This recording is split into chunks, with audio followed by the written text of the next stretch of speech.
According to Article 149 and 158 Clause 2 of the 1992 Constitution, it is the responsibility of the President, upon the advice of the Judicial Council and in consultation with the Public Services Commission, to determine the salaries of judicial service staff. Traditionally, these emoluments are reviewed every 2 years. However, JUSAG claims that the last review took place in January 2021 and insists that another review should have been conducted since then. After several unsuccessful attempts to obtain government's approval for the new salary structure, JUSAG declared a strike on January 24, 2023. The strike has had a significant impact on the legal system, with court proceedings coming to a halt across the country. As a result, courtrooms remain closed, leaving individuals seeking legal services in a state of uncertainty.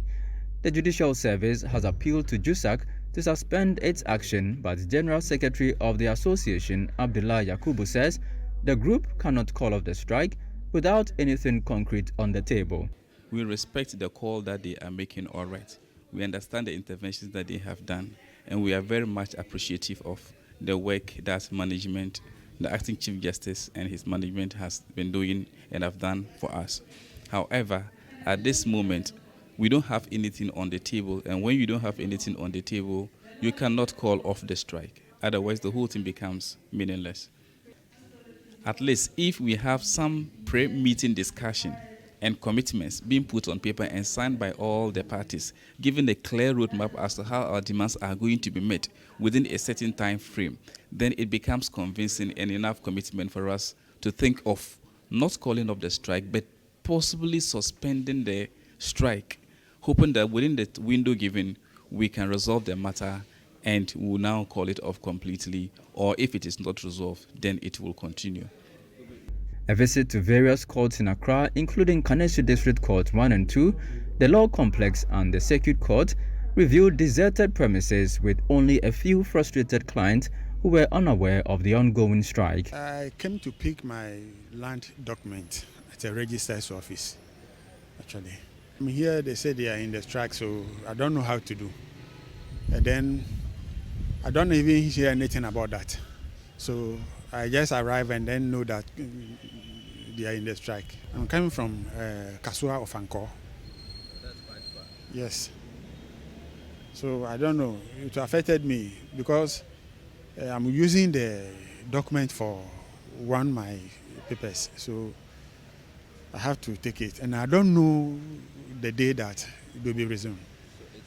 I'm here today to find out exactly what's going on, because actually we have cases, to be heard today, but unfortunately, due to this strike action, administration of justice had come to a halt.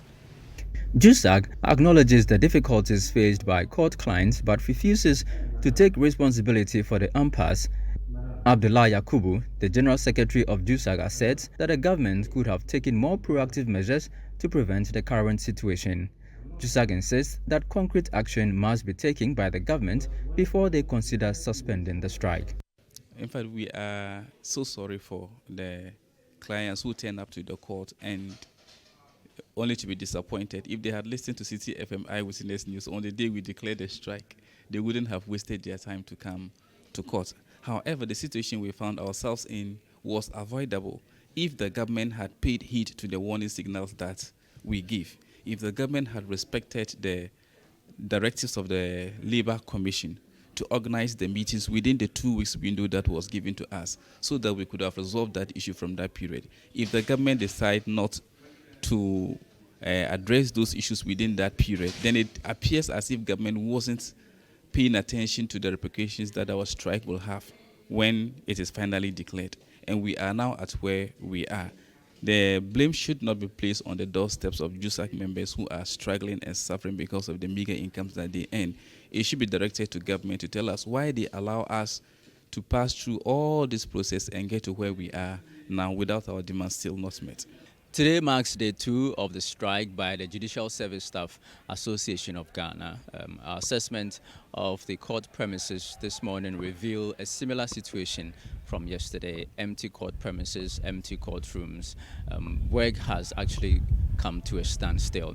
The Judicial Service Management appealed in a statement to JUSAG to return to work while negotiations continue, but that appeal has actually fallen on deaf ears. The strike continues. My name is Charles Osukumi.